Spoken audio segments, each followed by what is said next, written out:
Welcome to my channel. This is Sushant sir. তোমাদের রিকোয়েস্টের class WBB constable English, যেখানে 10 marks থাকবে।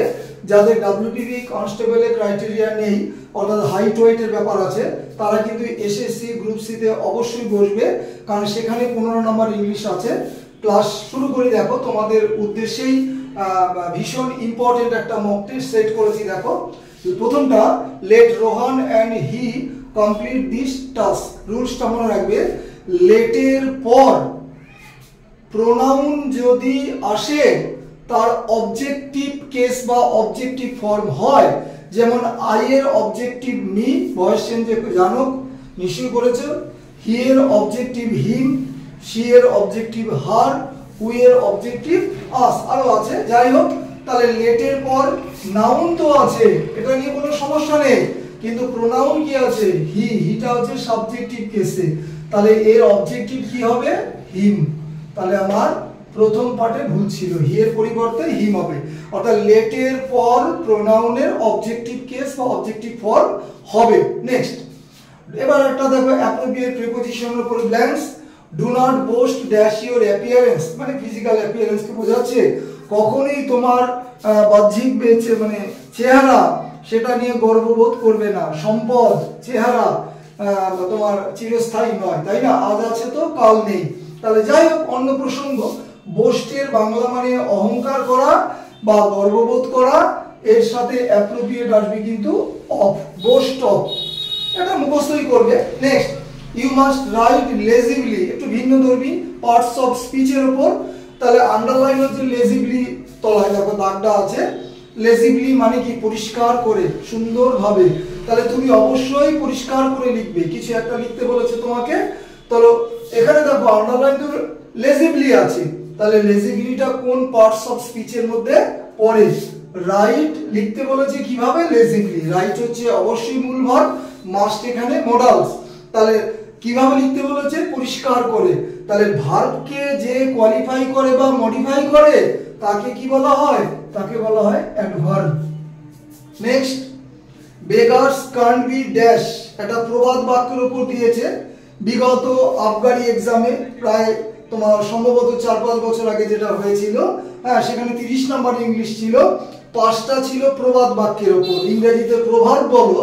তো যাই হোক, সেদিকের দিকে তাকিয়ে আমি হয়তো দিচ্ছি।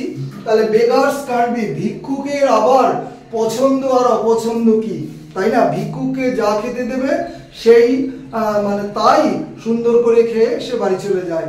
ভিক্ষুকে যা ভিক্ষা দেবে সেটা নিয়ে সে বাড়ি চলে যায়। তাহলে ভিক্ষুকের পছন্দ অপছন্দ বলে কিছু আর থাকে না, তাই না?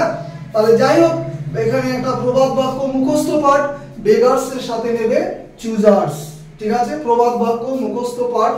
Next, he duels dash this house. Duels এর সাথে প্রিপোজিশন ইন এবং অন দুটোই নেয়। বাস করা বোঝাতে নেবে ইন। আর স্মৃতিচারণ, অতীতের ভাবনা চিন্তা, অতীত সম্বন্ধে কিছু তুমি ভাবছো, কি কি তুমি ভুল করেছো, কি কি ঠিক করেছো, তাহলে ভাবনা চিন্তা বোঝাতে নেবে অন, আর বাস করা বোঝাতে নেবে ইন। এখানে দেখো একটা হাউস আছে, এখানে বাস করাই বোঝাচ্ছে, এই জন্য ইন নিল। নেক্সট, পরপর দুটো ভোকাবুলারি। প্রথমটা বেনিফিশিয়াল, সুযোগ সুবিধা ভোগকারী, এরকম মানেটা। তাহলে সিনোনিম বলেছে, অ্যাভার্স মানে বিমুখ, negative. You are averse to hard work, কঠোর পরিশ্রমে তুমি বিমুখ বা অপারক।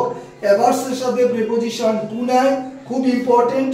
ওর্থলেস মানে মূল্যহীন। হার্মফুল মানে কি? ক্ষতিকর। তাহলে এখানে পজিটিভ সেন্সে কি নেবে? অ্যাডভান্টেজিয়াস, যে অ্যাডভান্টেজ নেয়, সুযোগটা নেয়, তাকে বলে বেনিফিশিয়াল। তাহলে আমার আনসার হচ্ছে লাস্টেরটা, অ্যাডভান্টেজিয়াস। স্পেলিংটা দেখে নেবে। অ্যাফ্লুয়েন্স, অ্যান্টোনিম জানতে চেয়েছে। অ্যাফ্লুয়েন্স মানে কি? প্রচুর বা প্রাচুর্য, মোস্ট ইম্পর্টেন্ট ওয়ার্ড। এর অ্যান্টোনিম কি দিয়েছে দেখো, লাক্সারি মানে বিলাসিতা, প্রসপারিটি মানে সমৃদ্ধি, রিচনেস মানে সেরকম প্রচুর, প্রাচুর্য, সম্পদশালী, এরকম নাউন ফর্মে যদিও। তাহলে অ্যাফ্লুয়েন্স এর অ্যান্টোনিম নেবে কি? নেবে পভার্টি, ঠিক আছে? পভার্টি মানে কি? দারিদ্র, পভার্টি। নেক্সট, এবার আরেকটা শূন্যস্থান পূরণ, most important. What is the cause dash the earthquake, এই ভূমিকম্পের কারণটা কি? কজের সাথে অ্যাপ্রোপ্রিয়েট প্রিপোজিশন নেবে অফ, কজ অফ। দেখো হোমওয়ার্ক তো আমি দিতেই পারি, কিন্তু ও 2-5 জনে করে, হোমওয়ার্ক করে না সেটা তাদের ব্যাপার।